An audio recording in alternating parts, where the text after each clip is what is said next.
Hey there, A's Day fans. Welcome to our Friday edition of our show. I'm your host, Joe Grado. I want to thank each and every one of you for stopping by to hear our thoughts on everything A's baseball. Today is Friday, May 1st. Happy May. We have made it through the first week of the Major League season. The A's are off to a strong start, and we've been fortunate to be able to cover and experience it all. On today's show, we got a good one for you before we head on into the weekend. We will recap the exciting series victory that the A's were able to complete against the Kansas City Royals earlier in this week by taking 2 out of 3 to keep their series streak going and head into the weekend to continue facing another American League Central opponent, which is where our attention will shift later on in today's show as we preview the A's next incoming opponent, the Cleveland Guardians, who are up in West Sacramento for the 3-game set. Along with those topics, we will be discussing some history as Nick Kurtz is in the midst of a 19-game walk streak. We will just discuss how historic that truly is, and we'll provide some injury updates on some A's that you may have heard have been in and out of the lineup to give an update of a timeline of their return. Some good times certainly are being had by the green and gold, and we're excited to be here at A's Day to talk about it all. Holy Toledo, let's go A's.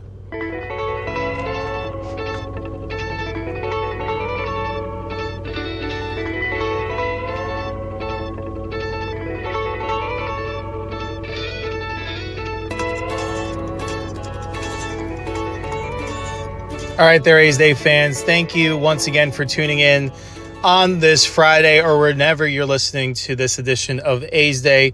We appreciate all of your support. Let's, without further ado, dive right into today's first topic as we recap what went down earlier this week to kick off the 6-game homestand in West Sacramento. Let's get started right away on what went down, recapping with the 3-game set kicking off on Tuesday evening against the Kansas City Royals. Tuesday night featured the matchup of Chris Bubich going up against Aaron Savali. Coming off the off day after taking care of the Rangers over the previous weekend, the focus shifts to a new goal to defend your home ballpark against Kansas City. After a scoreless first inning, the A's would crack the scoreboard first in this one. In the bottom of the second, with 1 on and 2 outs, Jacob Wilson would deliver an RBI single to bring home Zach Geloff and give the A's a 1-0 lead. From there, the pitching duel would ensue. Aaron Savali was brilliant in this one, getting through 5 frames scoreless. Savali would go 5 innings, 5 hits allowed, no runs, 1 walk, 3 strikeouts. To the 6th we go. On now is Hogan Harris out of the A's bullpen. After getting the left-handed hitter Pasquantino to ground out, Salvador Perez would demolish a 425-foot solo home run to dead center field, and with 1 swing of the bat, this game is all tied at 1, wiping away Savali's day. A's had their opportunities in the 7th and 8th, but couldn't break through with runners in scoring position. Bullpens on both sides making pitches when they needed. So well, in fact, we would need extra innings to declare a victor in this one. To the 10th we go. Free baseball in West Sacramento with 2 on and 1 out. One of those, the automatic extra inning ghost runner. How about Bobby Witt Jr. delivering a 3-run shot to right center field into the bullpen area to give the Royals a 4-1 lead? Would the A's have enough of a rally to come back and overcome the 3-run deficit late? They did have 2 on and 2 out, but Darrell Hernandez proved unlucky as he lined out to second to halt the late 2-out rally the A's were stringing together. Ball game over. Kansas City wins Game 1 4-1 in 10 innings. Okay, so let's start with the positives in this one. And this was just kind of one of those competitive back and forth pitching and defense type games that you were just waiting for one side to be able to break through.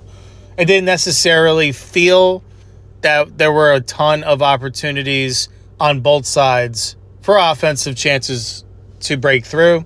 And I do say both sides because the A's, on the other hand, I feel like had ample opportunities, especially with runners in scoring position. But let's start Aaron Savali. I thought he did an excellent job keeping the Royals off the board through 5 scoreless frames. And even then, from there, the bullpen, I thought, did an excellent job keeping the opposition off the board until the 10th inning. I mean, for Savali to pitch as well as he did, not have enough of a buffer, and come out of the game after 5 trying to factor into the decision of a 1-0 game, it's not always going to be easy sailing that way. And you can see how quickly the script of a game can be flipped on its head with simply one mistake. And that's what Hogan Harris served up to Salvador Perez, and I do feel like that ball is still going. But aside from that, I feel like the A's bullpen did a pretty decent job in this one. And eventually, when you do get traffic on the base paths, good hitters are going to make good plays and come through in big-time situations, just like Bobby Wood Jr. did in this one, where it's been a little bit of a slow struggle for him early. But he is seeming to slowly wake out of the slumber. The power stroke is returning to his bat, and it comes back in a big way for the Royals in this one. He delivers a 3-run home run to give the Royals the 4-1 lead, a lead that the opposition in the A's would not be able to overcome. So Savali, hats off to him. I thought he did more than enough to win this game. Would have been nice to have a little bit of offensive support. Now, let's talk about the negatives. The poor execution in this one. 2 for 14 runners in scoring position. There were ample opportunities that if you cash in on even one more of those, which isn't asking a whole lot. In fact, the expectation for your team should be able to cash in on more of those more frequently. But 2 for 14 with runners in scoring position is inexcusable. You're doing a good job of putting together at-bats and connecting them together to generate that traffic, but then just kind of seem to go back to that trend of guys trying to take on a little bit too much, do it themselves, and in trying to do too much, coming up rather short. And still, with all that, they still had an opportunity to win this game, being involved in a 1-run, 1-1 type game. Even despite all of those offensive struggles, missing out on those opportunities, it's nice to see them being able to generate those opportunities and give themselves a chance to put more on the board. But when you're letting those opportunities go by the wayside, to me, the A's are the better team here in this matchup. That's when you let the other team hang around, and that's when bad things can happen. And that's what we saw here. To the point that Mark Kotsay, he called out the lack of offensive success. And that's something where Kotsay is the pure definition of a manager right now in his tenure that is doing something that not many managers seem to be able to do around the league. Maintain a strong relationship with the front office, but perhaps even more importantly, have that an even more a closer relationship with the players as well, and being able to maintain that balance, which is why you're seeing the nature of that relationship in all aspects continuing to flourish. And I just wanted to shout out manager Mark Kotsay for that. So it does feel like where he does have the players backing way more than not. When you do hear a negative quote in the public, I'm sure a lot of guys in that locker room heard and took it personally because they know that they're letting their manager down. And he expects more out of them because the talent and the desire is there. They just got to go out there and execute. So his message, I do feel, does reign through. And you will understand just how much it does as this series continues to roll along. Before we get to Game 2, just another note, Tyler Soderstrom did leave this game with an apparent injury. It did seem like he suffered some sort of whiplash or had the wind knocked out of him. Kind of a bad combination. For precautionary reasons, he seemed to be wincing in some pain. They take him out of the game, and we'll update you on Soderstrom later on in this show. But nevertheless, this one, it's over. It's done with. You still have an opportunity to protect your yard despite losing the first one. Puts you in an uphill battle, but the A's do seem customary and used to having to win series in that fashion. Would have been better to start off on a good note, but nevertheless would have to start the following day on Wednesday evening with a better all-around team effort, especially on the offensive side of things. as Game 2 would be no easy task, as Michael Wacha, off to one of the best starts of his veteran tenured career, would be going up against the A's ace Luis Severino. Happy Sevy Day to all who observe. Looking for the Ace to have a quality start at Sutter Health Park. The Royals would get in on the scoreboard first in this one via a Salvador Perez RBI groundout for the fielder's choice to grab the early 1-0 lead. A's would answer back with a double party in the second. After a leadoff double by Jacob Wilson, he would be driven in by the next batter, Jeff McNeil, with an RBI double to tie this game up 1-1. Another answer would come off the bat of someone who needed it in a major way. Lawrence Butler, the Law Dog, delivered a 3-run home run off Wacha to give the A's a 4-1 lead in the fourth. They would make it 5-1 in the sixth via an RBI double from Nick Kurtz. Severino was brilliant with perhaps his best start at Sutter Health Park in his A's tenure thus far. Sevy went 7 innings in this one, allowed 4 hits, 1 run, 2 walks, and 8 Ks. From there, the Royals would get 1 in the ninth, but not nearly enough to make a headway in this one. It went Sevy to Kuhnel to Leiter Jr. Ball game over. A's take Game 2 5-2 and give themselves an opportunity to win this series on Thursday afternoon. So Sevy, we've been waiting for this. We've been waiting for him to finally have these adjustments to his pregame routine, adjust to a formula of success at Sutter Health Park. He did it, and after giving up that one little blip in the first inning, which was on an RBI groundout, he threw an additional 6 innings without letting the Royals get on the board at all. And this is an ace-like performance. The team coming off a heartbreaking loss the night before in extra innings. Typically, you want that starter to come out the next day, set the tone, put the team on your back, and let them know that you got them, that you're going to get your team back in the win column. And that's exactly what Sevy did in this one. He was much more on the attack from the jump. His command seems to really be rounding into form. And it was just a checkbox that now you want to see him deliver that type of performance on multiple occasions instead of having the yo-yo effect. But nevertheless, this is a very encouraging sign, and glad to see Severino be able to perform in a place where it has been sort of a house of horrors for him ever since he got signed last year. So definitely an encouraging performance, and good job by Sevy by being that foundation to allow the A's an opportunity to get even in this series. And another area that we were looking for them to step up after their disappointing Game 1 performance was the offense, and they performed much better in this one. They went 10 for 32 as a collective with 5 walks against 7 Ks. That's a much more winnable type formula with that walk-to-K ratio. Cortez, Wilson, and McNeil, they collect 2 hits apiece. And as a team, after that tough 2 for 14 runners in scoring position showing, they improved dramatically. While they didn't have as many chances, they cashed in with the opportunities that they did more frequently. They went 3 for 7 with runners in scoring position. And Lawrence Butler, he delivered a 3-run blast at a monumental, crucial point where it allowed the A's to secure a lead and go to work and let them dictate the pace of the game from that point. But I also think Lawrence Butler needed it more than anyone on that team. He seems like someone that is putting the weight of the world on his shoulders while he has such a strong supporting cast where he doesn't have to do that. It seems like he's trying to make things happen that just simply aren't there. And I hope that this allows him to kind of take a little bit of a deep breath, that the power stroke is still there. The offense will come around. There's plenty of major sluggers around the league that are getting off to slow starts. If this is the way he was performing in June, July, let's say, I'd say that would be a much graver concern, and we would definitely be out here on A's Day breaking it down, which hopefully it's not trending in that direction, but certainly could be viewing that as a future show topic, but time will tell. Hopefully this is the big swing that sparks a turnaround for Butler to have a much more enjoyable personal 2026 season. But good job for the team to bounce back.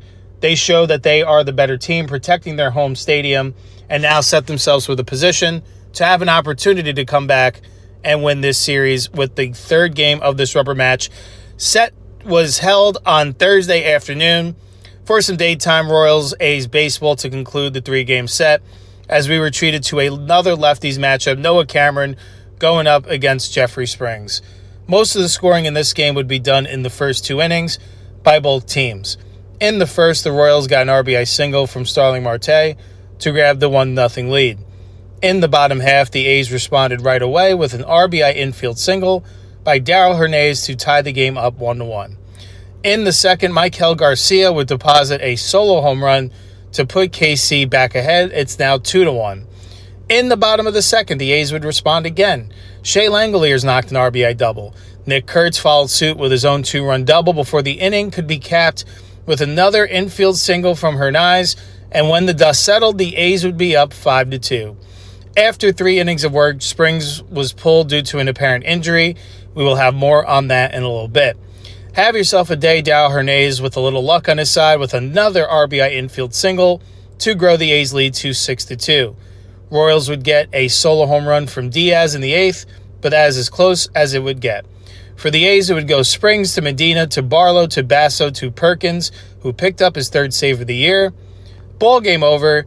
A's win 6-3 and take 2 out of 3 from KC, securing their 3rd straight series victory, improving to 17-14 and alone in first place in the American League West Division. So first, get well soon, Jeffrey. Never love to see a guy go down, especially early in the start, but someone that has been such a positive presence in this rotation.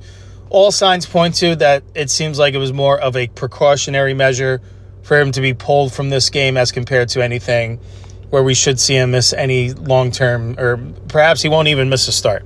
But we'll get to that in a little bit. The offense, I think, is continuing to show more and more of that fight again, that character. They had a response every time the Royals would strike. During those first 2 frames, the Royals would get one, A's got one right back. Royals scored another, A's put up that 4-run spot. They just were not going to go out there and lose today. The A's seemed to be out there. Both teams came out and looked driven, but the A's really felt like today was something was going on where it felt like they were taking this series a little bit more personally. Perhaps they used the White Sox series as a learning tool, that when they have, as tough as this game is, when you have some of the controllables on your side, like being able to play in your home ballpark, you're playing with a team that I think all across the board you're better than. You just got to go out there and execute, and that's what the A's did in this one, whatever it would take. If that meant they had to come from behind a couple of times, so be it. But then once they were in a position where they had that crooked knockout inning and they kept it and they added on late and allowed their pitching to go in there and pitch with a lead, this is the total team collective that we've been asking for quite some time, and now we've been seeing it since that road trip in New York all the way through the back end of this month. And hopefully that trend continues into May, because it's been quite impressive with how after the A's started 1-5, they're sitting at 17-14, alone in first place in the American League West. And before we continue on, we want to shout out and give our 3 stars of the series. Again, we're having some difficulties being able to hand out these awards just because of the way these games are being played and the way the games are being won and series are being won.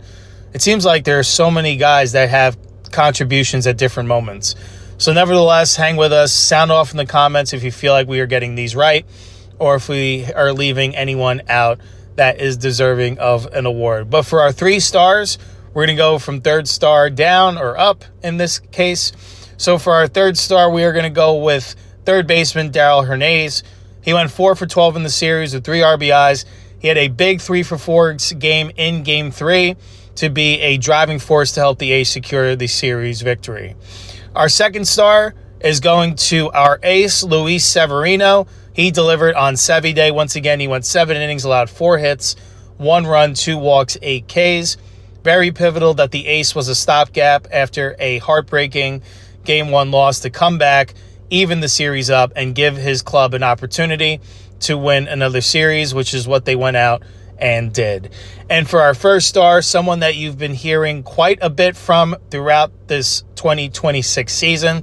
He's been off to a great start and looking forward to seeing how it all shakes out. Our first star is going to catcher Shea Langoliers. No homers in this series, but he was still highly productive as he went 7 for 13 with 4 doubles, including 3 doubles in Game 3, with an RBI, a walk, and in all those plate appearances, he didn't strike out once. That rounds out our A's 3 stars of this series victory against the Royals as they look to switch their sights and gears to their next opponent. But something else that we were treated to in this series was a little bit of history. Now let's move on and talk about what I mean about that. Ted Williams, he has company. Barry Bonds is on the horizon. Nick Kurtz is rubbing shoulders with some of baseball's all-time greats as his walk streak continues to reach historic heights. Intentionally walked in the 7th inning of Thursday's 6-3 win over the Royals at Sutter Health Park. Kurtz has now drawn at least 1 walk in 19 consecutive games, tying Williams for the third longest streak since walks first started being tracked for individual hitters. And here's the list. In 1947, the record still stands by Roy Cullenbine.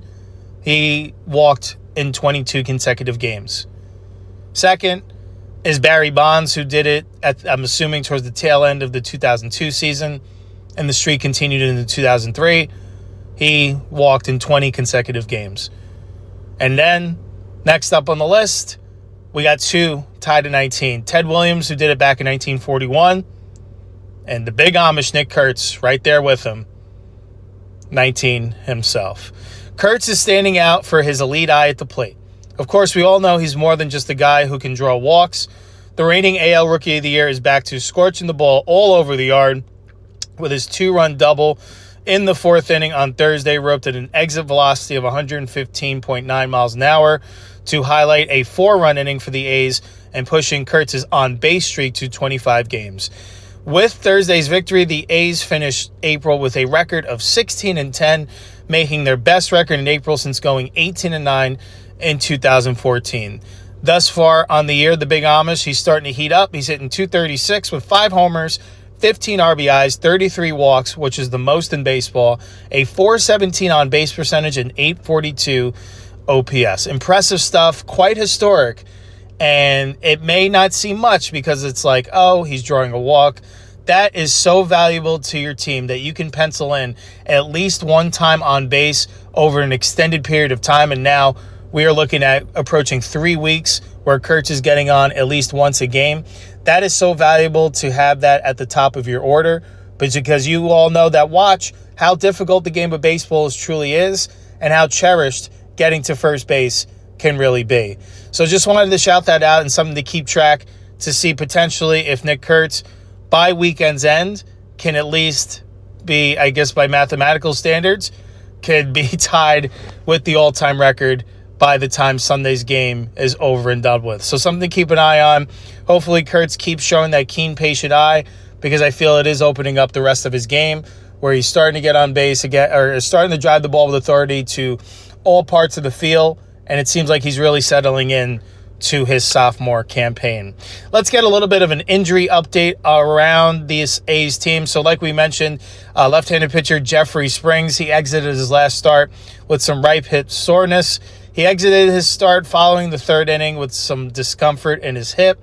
The A's are optimistic that he will be able to make his next start against the Phillies, which currently lines up for May 6th. So that is projected status. It does feel like that, especially after watching their press conferences with manager Mark Kotsay and Jeffrey Springs, neither of them seemed overly concerned.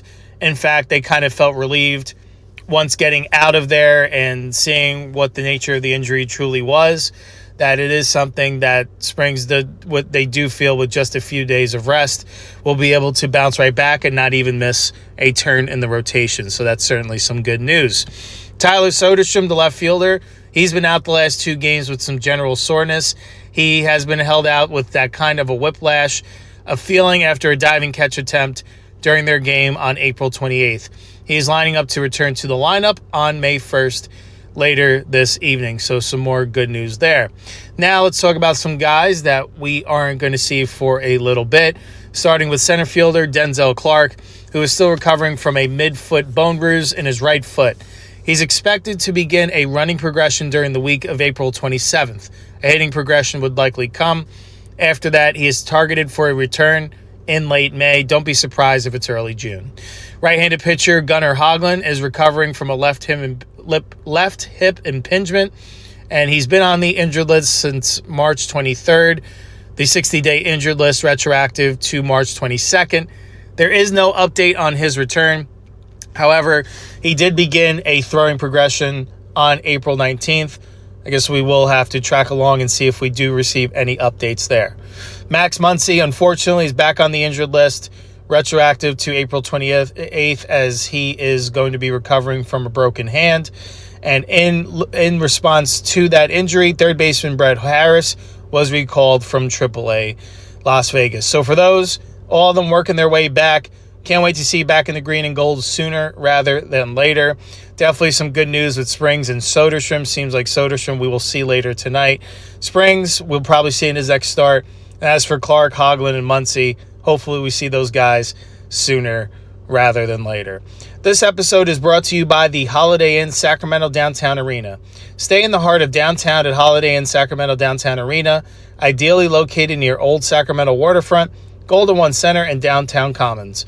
Our full-service Sacramento hotel is just 15 minutes from Sacramento International Airport and within walking distance of the California State Capitol and Safe Credit Union Convention Center.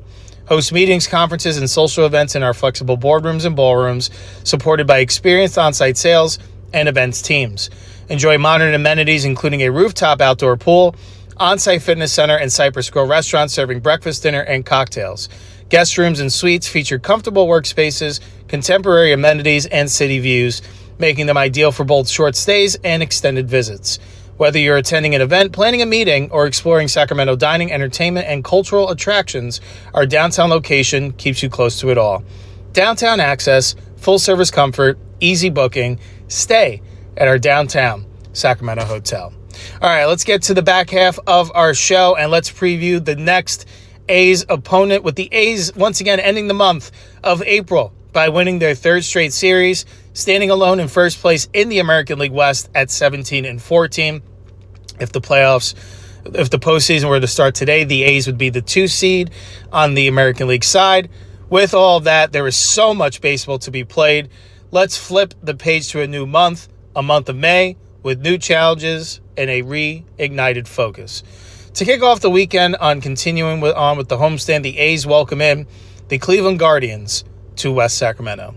So on the year thus far, the Guardians are 16-16 and are tied for first at the time of recording with the Detroit Tigers for first place in the American League Central. They are led once again by manager Stephen Vogt, who is the back-to-back American League Manager of the Year. Offensively this year, as we take a look at how the Guardians have performed, they are batting .228 as a team, which is 26th in baseball. They've hit 31 home runs, which is tied for 18th. They've scored 123 runs, which is tied for 24th. They've walked 122 times, which is tied for 12th. And they've struck out 248 times, which is tied for the 8th least. They're hitting to a .685 OPS, which is 26th. And they've stolen 23 bases, which is tied for 14th in baseball. On the mound, they've been pitching it to a .377 ERA, which is 7th. They've struck out 297 batters, which is second only to Pittsburgh. They've walked 108 batters, which is 15th. And they've pitched to a 1.23 whip, which is 6th in baseball. Defensively, they fielded at a .987 fielding percentage, which was 9th in baseball. And they've made 14 errors, which is tied for the 7th least. This is how they project in terms of their starting lineup. Keep in mind that there could be some moving parts depending on the pitching and hitting matchups. But typically they're led off in center field with Stephen Kwan. Batting second in right field, Chase DeLauder. Batting third, the third baseman, Jose Ramirez. Batting fourth at first base, Kyle Manzardo. Batting fifth, the designated hitter, Daniel Schneemann. Batting sixth in left field, Angel Martinez. Batting seventh, the second baseman, Travis Bazzana. Batting eighth, the catcher, Bo Naylor. And batting ninth at shortstop, Brian Rocchio. Now let's discuss when you can be able to enjoy all three of these A's games, as well as first pitch start times and the starting pitching matchups. So Friday, later tonight, will be a 6:40 p.m. Pacific time first pitch. Joey Cantillo will be getting the ball for the Guardians, going up against JT Ginn. First pitch scheduled for 6:40 p.m. Pacific time. Tomorrow and Sunday are both day games. Tomorrow, Saturday, May 2nd, 1:05 p.m. Pacific time first pitch. Slade Ciccone will be getting the ball for the Guardians, going up against Jacob Lopez. And then on Sunday, the rubber match, also a 1:05 p.m. Pacific time start for the first pitch. Parker Messick will get the ball for the Guardians, going up against Aaron Savali. Now let's get to know some of these pitchers that the A's hitters will have to fare against. So tonight's starter for the Guardians is left-handed pitcher Joey Cantillo. On the season thus far, he's made 6 starts, pitching to a 1-1 record with a 2.97 ERA. And 30 in the third innings pitched, he's walked 13 batters, struck out 34, and he's pitched to a 1.32 whip. In his last start at Toronto, they lost. I don't believe he factored into the decision. He pitched 5 innings, allowed 6 hits, 3 runs. Only one of them were earned, 1 walk, and 4 Ks. On the season thus far, his fastball has averaged 91.7 miles an hour, and he works with a 4-pitch mix of fastball, changeup, curveball, and slider. Cantillo has been the classic number 5 starter through the first month of the season, and that he's going to finish 5-ish innings in every start while giving up a couple of runs. There's still a chance that there's a bit more juice in the arm, but there are still worse options for a back-end starter if this remains the status quo. The biggest thing Cantillo can do to reach another level is by being a bit more consistent, since he has a history of getting pulled after innings slip away from him. Cantillo is in some ways your typical soft-tossing lefty with great secondaries. Last year, his changeup and curveball were both plus pitches by results, with his changeup getting a whopping 49% whiff rate. The Stuff model loves that pitch for having less movement than average, paired with a wide variety gap, 13 miles an hour, when around 8 miles an hour is average. His curveball is slow but huge, with 8 inches more drop than average. He can run into command issues at times as he is pitching to a 10.4 walk percentage this year thus far. Now, the Game 2 starter, Saturday, tomorrow, Slade Ciccone is a right-handed pitcher. He's gotten off to a tough start for the Guardians thus far. He's made 6 starts, pitching to 0-4 record with a 6.23 ERA. And 30 in the third innings pitched, he's walked 13 batters, struck out 25, and has pitched to a 1.52 whip. In his last start, they lost at the Blue Jays. He went 5 2/3, allowed 6 hits, 4 runs, 1 walk, 5 Ks. His fastball in the year thus far has averaged 92.9 miles an hour, and he works with a 5-pitch mix of fastball, cutter, curveball, sweeper, and sinker. Slade Ciccone's start to the 2026 MLB regular season has been nothing short of frustrating. Outside of a singular outing against the Chicago Cubs where he tossed 6 scoreless innings, Ciccone has been on the unfortunate end of countless losses to begin the year. Each of those are among the highest Guardian starters, which includes the 0-4 record, the 6.23 ERA, the 1.52 whip, and the 2.73 batting average against, minus the batting average against, where Tanner Bybee has a mark 0.02 higher. And Ciccone's 6th start of the year, which came this past Sunday, he showcased the ability to hang in the game when things get tough, but it was still a rocky road. He tossed through 5 2/3 innings, giving up 6 hits and 4 runs, striking out 5 along the way. Ciccone did end up giving up a 2-run homer in the 6th, which led to him being pulled from the game on a curveball towards the top of the zone. That rocket off the barrel of Jesus Sanchez's bat marks the 6th home run that Ciccone has given up through 30 in the third innings of work. He's going to need to cut down the hard contact he gives up to opposing players, as that has been one of his primary weak points. Besides his scoreless outing against the Cubs, Ciccone has allowed 6 or more hits in 4 games and has given up 4 more earned runs in that same amount of time as well. Unfortunately, it's not like his knocks given up at the expense of a high strikeout count, as he has only surpassed that mark of 5 once. And finally, Sunday starter, who I feel will be the A's toughest customer to go up against, is left-handed pitcher Parker Messick. On the year thus far, he's made 6 starts. He's pitched to a 3-0 record, 36 in the third innings pitched, 10 walks, 38 Ks, and a .88 whip. In his last start against the Rays, they lost. He did not factor into the decision. He went 5 2/3 innings, allowed 3 hits, 1 run, 2 walks, 9 Ks. His fastball thus far has averaged 93.3 miles an hour, and he works with a 6-pitch mix: a fastball, changeup, sinker, curveball, slider, and cutter. Lots of red on his baseball savant. He works with he has an expected ERA of 2.68, which is 88th in baseball of all qualified pitchers. All of these are according to Baseball Savant, as mentioned. The average exit velo that he allows at contact is 85.8 miles an hour, which is in the 89th percentile. His 28.1 K percentage is in the 80th percentile. His ground ball percentage of 53.5 is in the 87th percentile.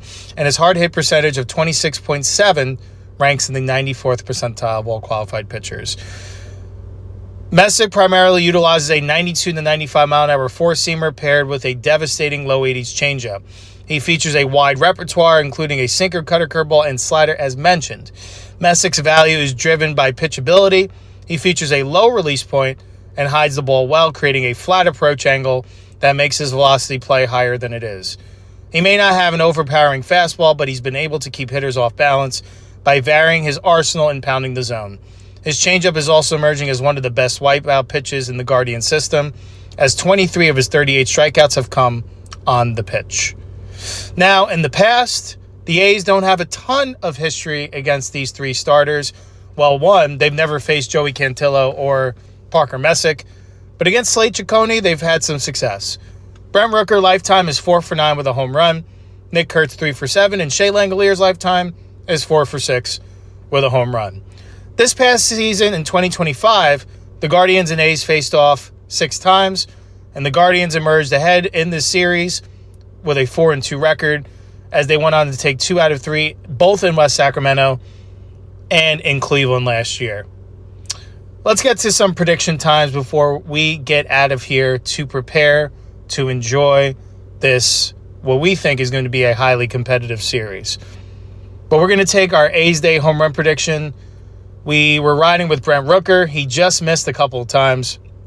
Do think he'll get into the groove of this season sooner rather than later. But we are going to make a new prediction to start a new home run streak. For this weekend, we are going to select Shea Langeliers, who is off to a great start on the 2026 campaign. And we do feel like his hot bat will continue to flourish. We're going to say that Shea Langeliers is going to hit at least 1 home run in this series against Cleveland pitching. And as for the series, we're going to predict that the A's are going to take 2 out of 3 this weekend. We believe that they're going to win tonight 5-3. We think they'll win on Saturday 8-4 before they are unable to complete the sweep by losing to Messick in the Guardians 5-1.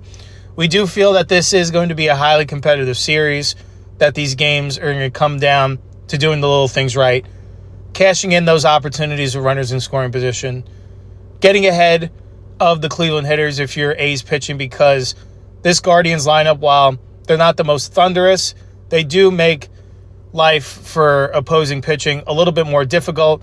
They're not a high strikeout team. They generate walks. They grind out at-bats. So it's important to have your command from the jump to avoid allowing the Guardians lineup to dictate this series. But I do think it is going to be 3 tightly contested games. I do feel Saturday is the best opportunity for the A's to open things up if Ciccone's struggles continue. But nevertheless, I do feel like the Guardians are toward the top of their division for a reason. I do feel like the A's are in first place in the AL West for a reason. So it should be a good pairing of first-place teams. We'll see how it all shakes out. We're ready to dig in and enjoy some more green and gold baseball. And with that brings us to the close of another edition of A's Day. We appreciate you stopping by and apologize for this edition. There will be no video component available.